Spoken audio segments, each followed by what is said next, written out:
Assalamualaikum warahmatullahi wabarakatuh. Alhamdulillahi rabbil alamin. Wassalatu wassalamu ala rasulillah wa ala alihi wa sahbihi wa mawala.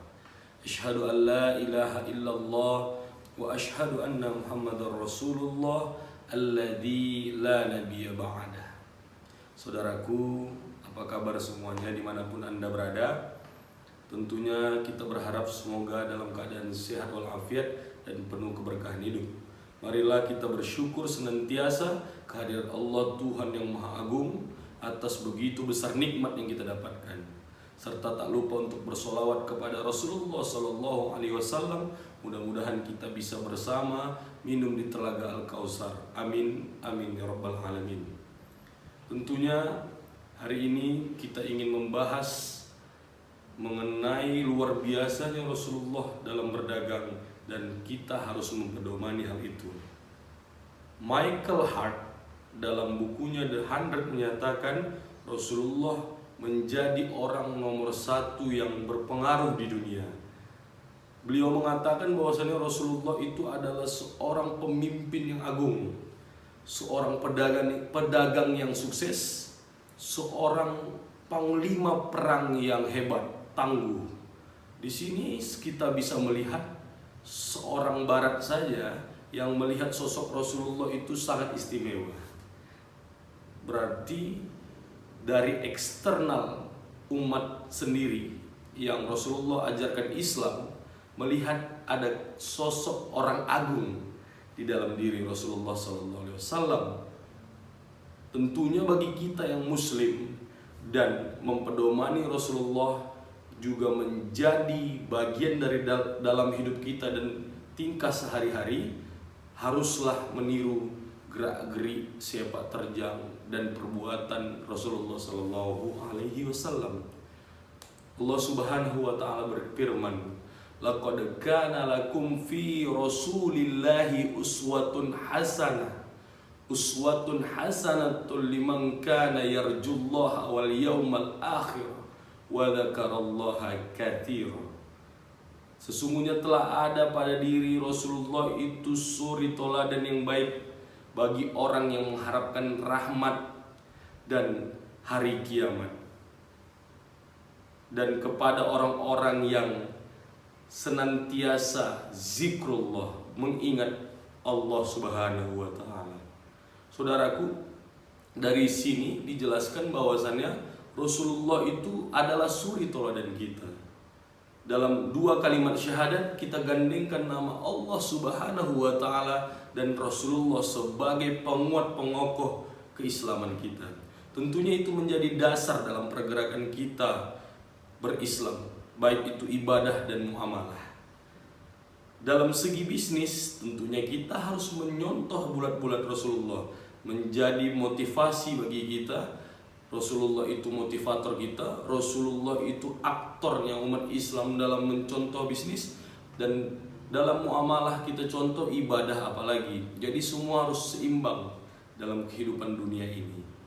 Ketika kita saksikan dalam berdagang, Rasulullah SAW menghadirkan arti yang begitu luar biasa dalam perdagangannya, menyatukan umat penuh dengan kejujuran, dan tujuannya adalah memberi kemudahan. Jadi di setiap langkah dagangnya itu berusaha untuk memberikan hal yang memudahkan orang lain. Itu yang diterapkan Rasulullah SAW. Dalam kisah perdagangannya, dalam kisah entrepreneurship-nya ini, Rasulullah menemukan jodohnya malah, yaitu dengan Khadijah radhiyallahu anha. Tentunya dalam hal ini ada romantisme yang terjalin ketika perbuatan baik itu muncul. Jadi cinta datang dengan sebab kebaikan itu tadi. Dan Khadijah radhiyallahu anha adalah wanita pertama yang memeluk Islam setelah kita saksikan bahwasanya Rasulullah membangun hubungan perdagangan dengan Khadijah. Jadi pada masa itu Rasulullah SAW menjadi mitra bisnisnya. Rasulullah melakukan perjalanan ke Syam dengan barang-barang dagangan yang diinvestasikan Khadijah yang biasa dilakukan kepada orang-orang. Kali ini Rasulullah ambil andil untuk ikut dengan utusan Khadijah, yaitu seseorang yang bernama Maisarah, seorang pemuda, seorang lelaki yang mendampingi perjalanan Rasulullah menuju negeri Syam. Dalam perjalanan Rasulullah ditemani Maisarah menuju negeri Syam, beliau singgah di pasar Busrah. Di situ ada kegiatan perdagangan yang terjadi, lalu Rasulullah ambil andil untuk berdagang. Di situ sangat jelas dikisahkan bahwasannya Rasulullah ingin sekali mempermudah konsumen dalam berdagang itu. Dan dalam kegiatan berdagang di Busrah, Rasulullah menepi dengan lelahnya dia, menepi di bawah pohon. Menepi di bawah pohon, kemudian ada seorang pendeta yang bernama Buhairah melihat seorang yang menepi di situ. Dalam ajaran yang diyakini, diimani oleh seorang pendeta tersebut, bahwasannya siapa yang duduk di bawah pohon itu merupakan seorang nabi. Dan itu hal yang diyakini, dan di agama yang diyakini seorang pendeta tersebut, bahwasannya nanti ada nabi hadir di akhir. Dan dijumpailah seorang Maisarah tadi yang mendampingi Rasul oleh pendeta tadi. Ini saya lihat ada yang duduk di bawah pohon itu. Lalu ditanya kepada Maisarah, siapakah sosok pemuda itu?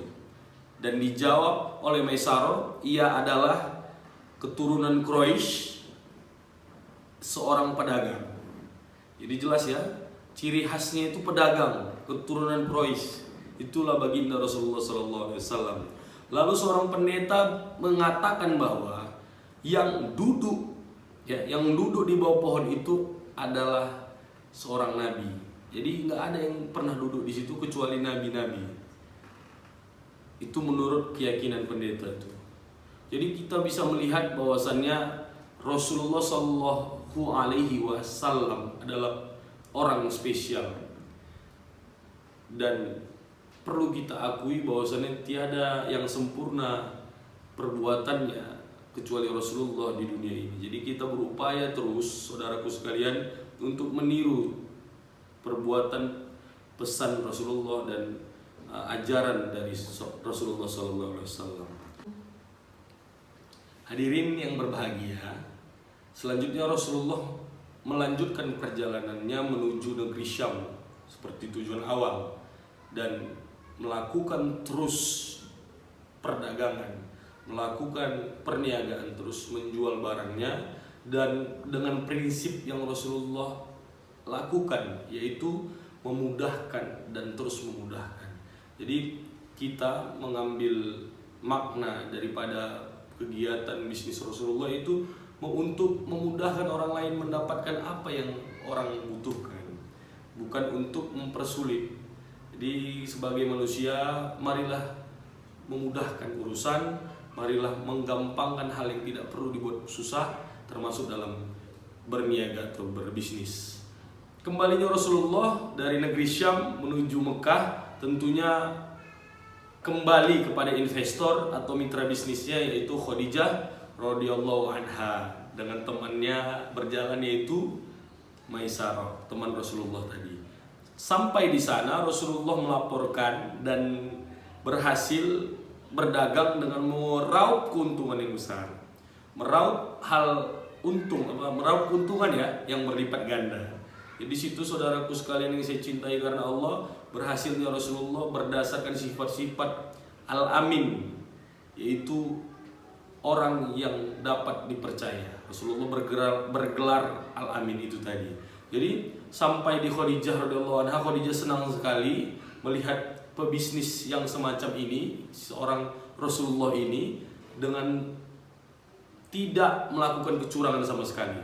Dan Maisarah, nah ini orang titipan Khadijah radhiyallahu anha, menceritakan segala macam hal, sifat-sifat, perbuatan-perbuatan dagangan Rasul, tentunya menjadi saksi bagaimana Rasulullah melakukan perdagangan yang sampai-sampai ada cinta tumbuh kepada Khadijah untuk Rasulullah SAW. Nah, dari sifat-sifat baik menghadirkan kesenangan hati buat orang lain sehingga menimbulkan cinta. Perlu kita ketahui, Khadijah radhiyallahu anha adalah wanita pertama yang memeluk Islam, yang menjadi istri pertama Rasulullah dan istri sejati Rasulullah Sallallahu Alaihi Wasallam. Jadi saudaraku, dalam berbisnis ini pun kita harus mempedomani sifat al-amin yang ada pada diri Rasulullah, baik itu siddiq, amanah, fatonah, dan tabligh. Siddiq berarti jujur, benar, berkata apa adanya terhadap dagangan yang ia miliki, yang kita punya, jangan menambah-nambah, mengkelabui dan berbohong dalam berbisnis. Kita bisa saksikan kegiatan-kegiatan saat ini, ada yang tidak jujur dalam menimbang dagangannya, ada yang tidak jujur dalam menyelipkan tambahan-tambahan. Jika kita lihat, ada yang tidak jujur beda di foto dengan barang yang sampai ke rumah. Nah, itu harus kita hindari. Kembali lagi kita ke Rasulullah. Bahkan minum saja pun Rasulullah mengajarkan etikanya. Bahkan semua kegiatan punya adab ajaran Rasulullah SAW. Karena Rasulullah sampaikan, innamal bu'istu liutammima makarimal akhlak. Sesungguhnya aku ini, kata Rasulullah, diutus ke muka bumi ini untuk atau punya misi menyempurnakan akhlak. Jadi perlu kita ketahui, akhlak itu dalam berdagang perlu ada, akhlak itu dalam berbisnis perlu ada, dalam berniaga perlu ada. Jadi saudaraku, masukkan akhlak pada dagangan-dagangan atau bisnis yang Anda miliki. Yang kedua, amanah. Rasulullah orang yang amanah. Ketika dititipin barang dari Sayyidina Khadijah radhiyallahu anha, bahwasannya barang itu tidak berkurang dengan kecurangan, tapi malah menguntungkan mitranya, menguntungkan pula kepada Rasulullah. Itu harus kita terapkan ketika kita bermitra dengan mitra kita, dengan kawan kita, dengan klien kita. Itu harus amanah. Ya, banyak kita lihat kejadian-kejadian sekarang ini tidak amanah, tidak, yang penting untung aja, nggak peduli nilai amanah itu. Kemudian Rasulullah itu tabligh. Apa yang disampaikan dalam dagangan itu ada yang benarnya benar disampaikan, yang salahnya tidak disampaikan. Maksudnya di sini apa? Bahwasanya dagangan yang dimiliki Rasulullah Sallallahu Alaihi Wasallam itu disampaikan dengan detail yang benar, dan ujung-ujungnya adalah untuk memudahkan kegiatan bisnis Rasulullah dengan pembeli. Antar penjual dan pembeli itu mudah saja, tidak ribet, tidak dicurangi. Jadi amanah itu terjalin. Ya, kita lihat sekarang ini, maksud saya tabligh itu terjalin. Ya, apa yang disampaikan itu benar adanya. Ini sekarang ini kita lihat ada yang menyampaikan obat misalnya, dikatakan obat ini berkhasiat untuk ini, tapi itu tidak benar adanya. Itu kita hindari semaksimal mungkin, sehingga kita dapat nilai baik, menjadi orang yang dapat dipercaya dan berkontinu dalam berbisnis, punya nilai kontinu, berkelanjutan dalam berbisnis antar kita dengan konsumen nantinya. Yang terakhir, Rasulullah adalah orang yang fatonah, cerdas. Dia bisa melihat peluang-peluang yang ada. Dia bisa melihat bagaimana solusi ketika adanya penghalang daripada perbuatan bisnis itu. Contoh, hari ini kita lihat pandemi COVID-19. Dengan kecerdasan yang dimiliki Rasulullah, kita harus tiru itu. Kita lihat peluang apa yang bisa dihasilkan pada momen COVID-19 ini, sehingga kita tidak menjadi insan yang patah arah dan tidak semangat. Itu perlu kita contoh. Karena kebiasaan-kebiasaan Rasulullah ini murni kita harus pedomani, murni kita harus ikuti, dan jelas sekali bahwasannya apa yang dikatakan Rasulullah tertuang di dalam Al-Quran. Kita bisa lihat perbuatan tingkah laku Rasulullah dan perkataan juga dalam sunnah ataupun al-hadis. Jadi banyak sekali yang bisa kita buka jendela ilmu dari Rasulullah. Tentunya dalam berbisnis, terutama bisnis ini bisa kita lihat kegiatan-kegiatan Rasulullah, perbuatan Rasulullah, sifat Rasulullah. Harus kita jauhi yang mana, yang kita tidak boleh lakukan yang mana kata Rasulullah, dan bisa kita ikuti hal-hal yang baik dari beberapa hal yang kita saksikan, kita baca Al-Quran dan As-Sunnah. Jadi saudaraku yang saya cintai karena Allah, marilah kita berbisnis seperti bisnisnya Nabi. Walaupun tidak sesempurna Nabi kita sebagai manusia, tapi mencontoh kesempurnaan Nabi. Marilah kita berbuat sesuai dengan perilaku dan berpedoman kepada Nabi, agar tujuan, upaya dalam berbisnis kita berhasil. Ya, tidak ada perlu diragukan lagi. Bahkan kita lihat Michael Hart dalam bukunya The 100 tadi menyatakan Rasulullah itu adalah sosok orang yang berpengaruh nomor 1 di dunia. Apa yang dikupas? Rasulullah itu seorang panglima perang, pemimpin hebat, kemudian pebisnis sejati. Memang kita harus biasakan hal itu sejak dini. Mulai dari kita muda-muda saat ini sampai tua nanti, dibiasakan kegiatan-kegiatan berbisnis itu. Karena Rasulullah SAW hidup dalam lingkungan bisnis. Kita di Indonesia ini sedikit sekali lingkungan kegiatan-kegiatan berbisnis, bahkan jumlah pengusaha jauh lebih sedikit dibandingkan jumlah pekerja yang ada. Jadi untuk itu, ekonom muda mungkin di sana, atau hadirin sekalian, jamaah sekalian, saudaraku yang saya cintai karena Allah, tumbuhkanlah nilai-nilai bisnis mulai dari diri Anda pribadi dan sejak dini anak Anda nantinya. Ketika itu dibangun anak Anda, kokohkan pedoman bisnis, ceritakan kisah Rasulullah yang mulai dari pengembala, kemudian Rasulullah ikut berbisnis dengan pamannya, kemudian ikut berbisnis dengan kakeknya.